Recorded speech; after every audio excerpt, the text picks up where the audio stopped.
What's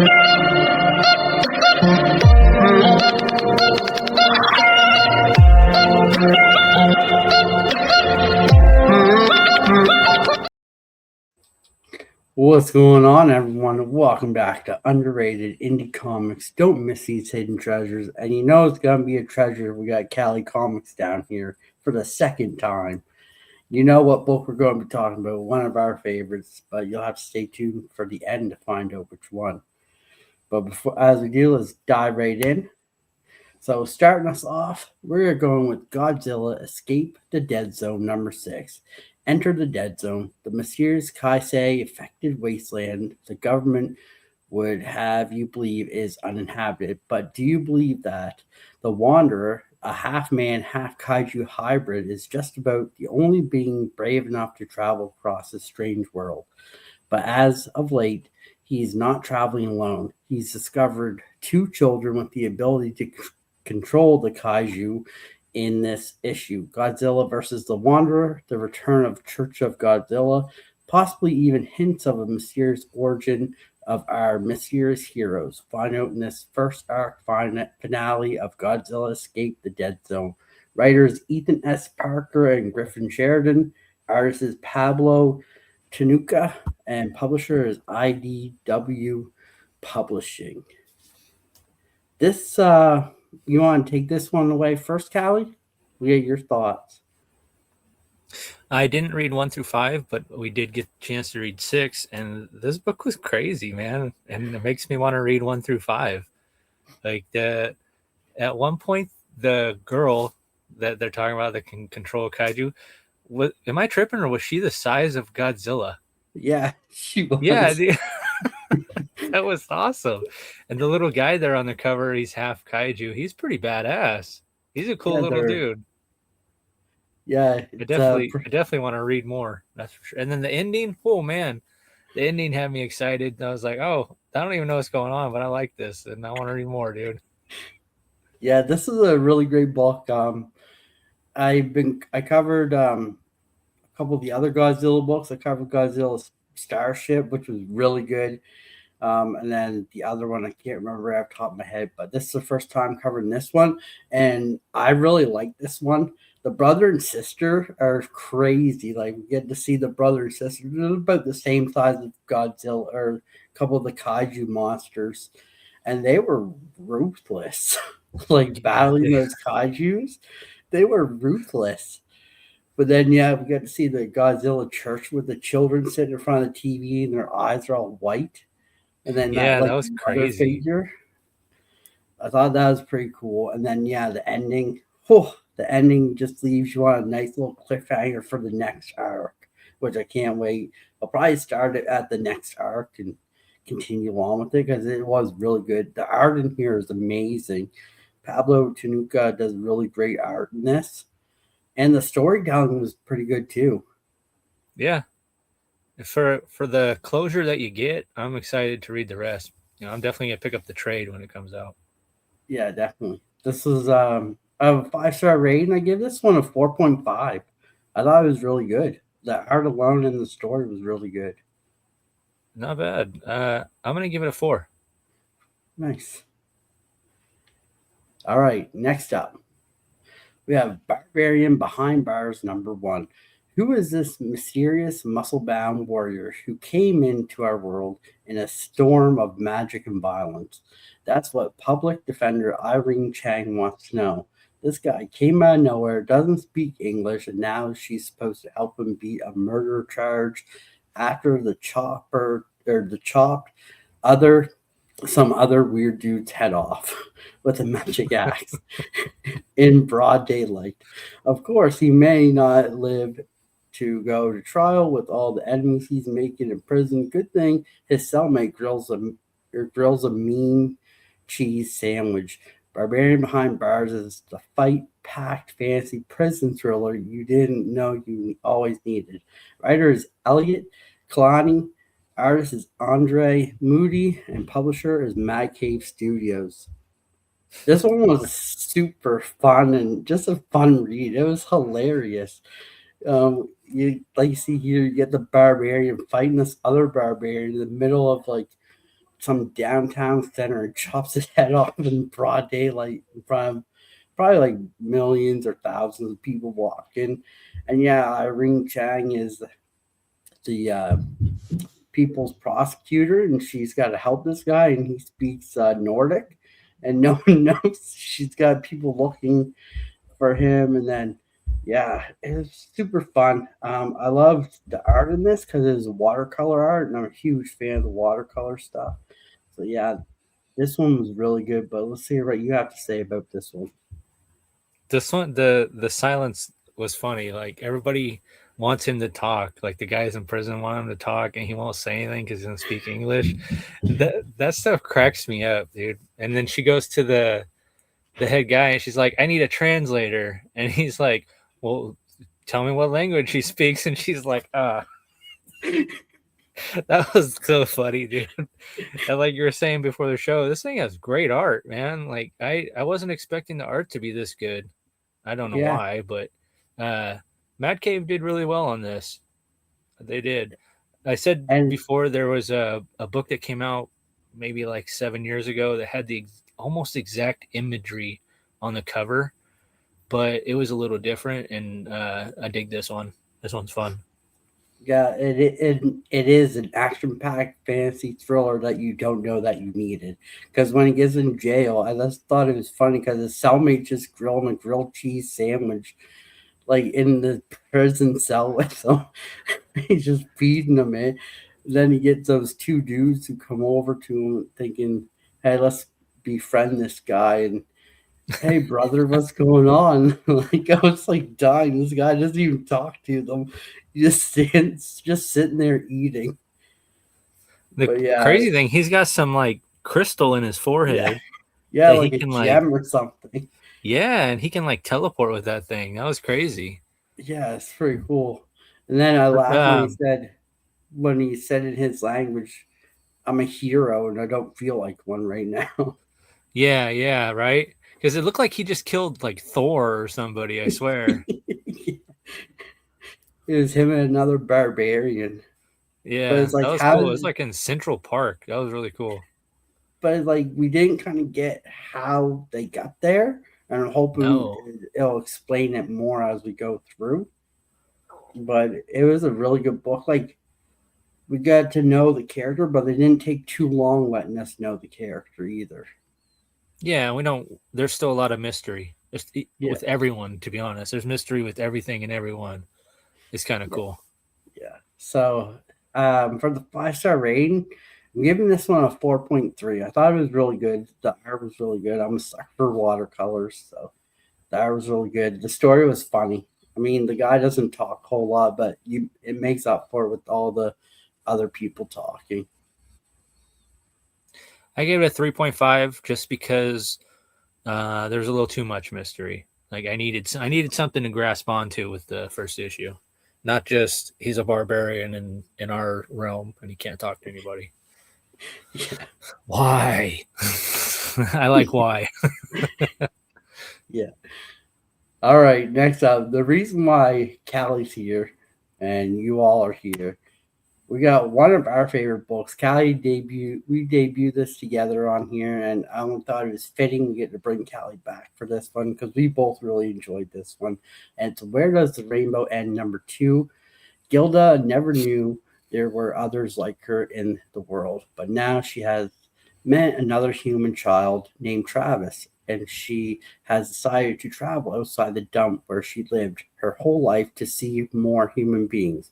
While she's away, though, word of her ability to fix robots has spread to the Dark Cage section of the dump, and various robot Victor 1 is coming to collect her from the rainbow area. Will Gilda, robot family, and home survive the invasion, or will of Victor 1 and his army? Writer is Francesca Perello, artist is Stefano Cardacelli, and publisher is Mad Cave Studios.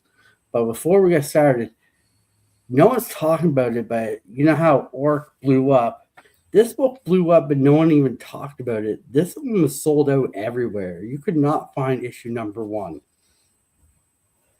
Yeah, I asked my LCS to order me one, and they said they could order it, but they weren't sure if they could get it, and they couldn't get it. Yeah. But I got number 2. So from here on Nice. out, I'm good. I had to pay $10 for number 1, but hey, that's what you got to do. Yeah. But yeah, you want to take this one away first? Get your thought? Dude, I would love to see this in live action film.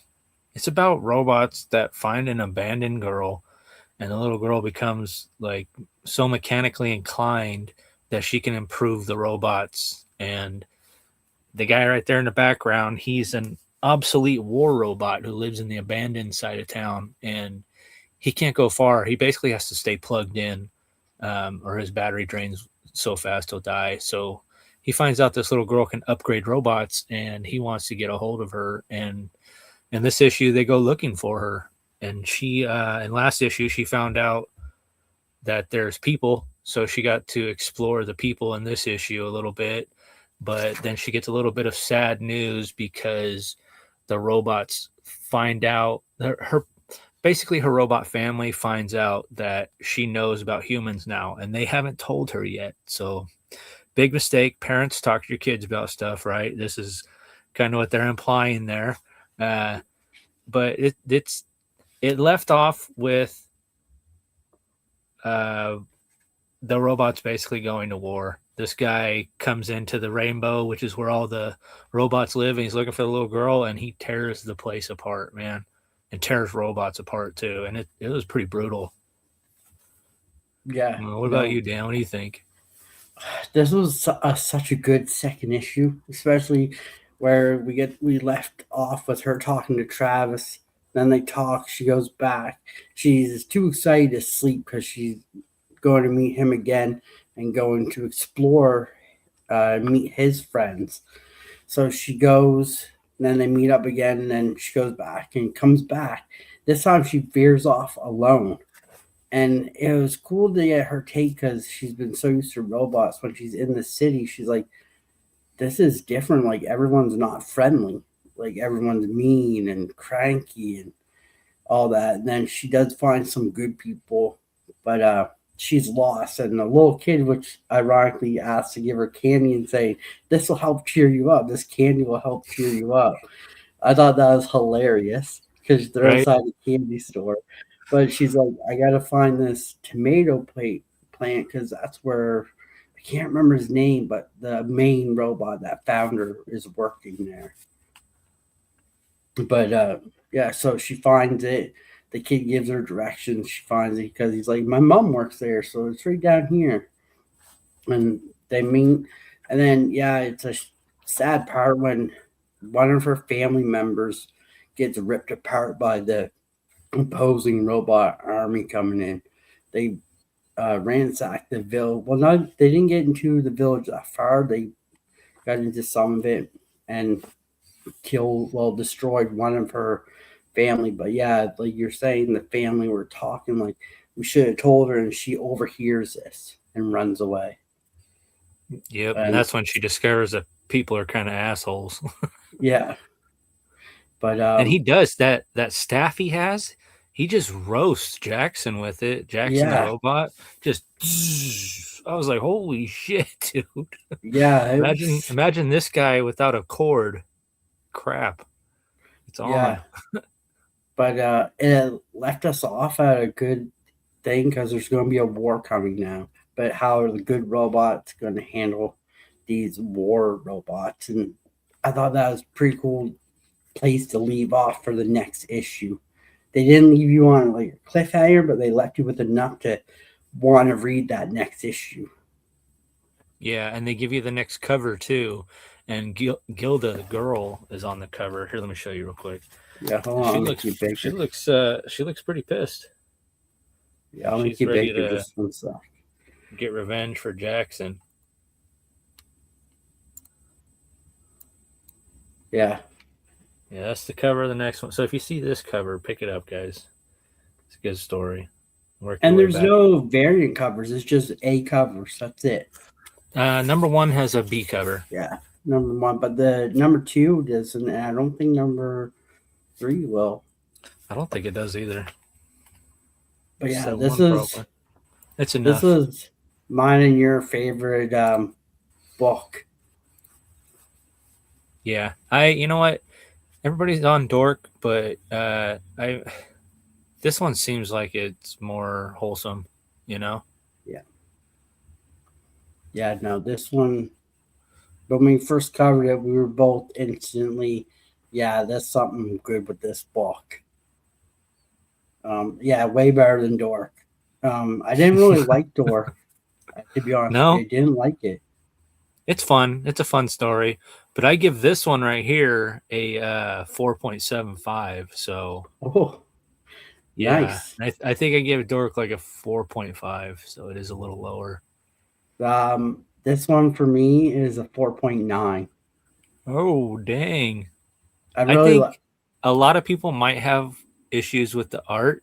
It's not yeah, for everyone, but if you dig story over art, then it's definitely for you.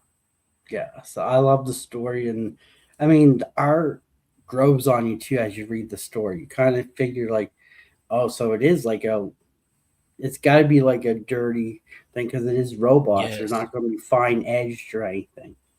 I think it fits very well, to be honest with you. Yeah, and it's the colors that they use and everything is just so perfect too. Like it's Yeah. nothing you've ever seen. But Definitely yeah, recommend this one. yeah, definitely pick this one up because this one is top on the list. We'll be covering this one right till it ends. I think it's only a mini series, so I think 4 or 5 issues. I think it is, Dang. but but hopefully, I mean, it's sold out. You can't get it anywhere, so hopefully it sells out. We get more of this because this is really good. And Mad Cave's been doing really well for her titles lately. So, Yep. but yeah, those are the 3 picks this week. Hope you guys enjoyed. Make sure to hit that like button, hit that subscribe button, hit that bell notification button if you haven't already. And before we get out of here, let's see what Callie's got going on. Uh, Black Order Comic Club, we have the February, what do we call it? The love letter to the comic community. Everyone has a chance to win a 9/8 signed comic, which is pretty awesome, whether you're in the club or not. So go on to Instagram, go on to the Black Order page, and you'll see the Nightwing handing a comic. That's the one. Go ahead and look through there. It's got all the dates on it, all the themes for your books. Play along. Use the hashtag BOCCLove, and you can win a prize, man. Other than that, catch me Friday on Dan's Gotham City Lights podcast. Don't forget to get your Bat Family covers in. Tag me or Dan or Paul or Rude or anybody on the show. Just get them to us. Make sure that we see them. Yeah, definitely. And for me, you can catch me on Thursday with top 7 indie comics of the week that I think you should be looking forward to. You catch me Friday on Gotham City Lights podcast. Always a fun time there. Definitely check that out. If you're a Batman fan, that is where you're going to want to be because it's fun. It's interactive. We interact with the chat like right on the spot. Great group over there. We have Otaki Mike coming in with us this week, so he's filling in for Rude for this week. So yeah, definitely good times over there. And then check out my new history of recovering Jim Gordon. So this is going to be a fun one. But until then, this is Dan. That's my good friend Callie, and we'll see you in the next one. Have a great one, guys.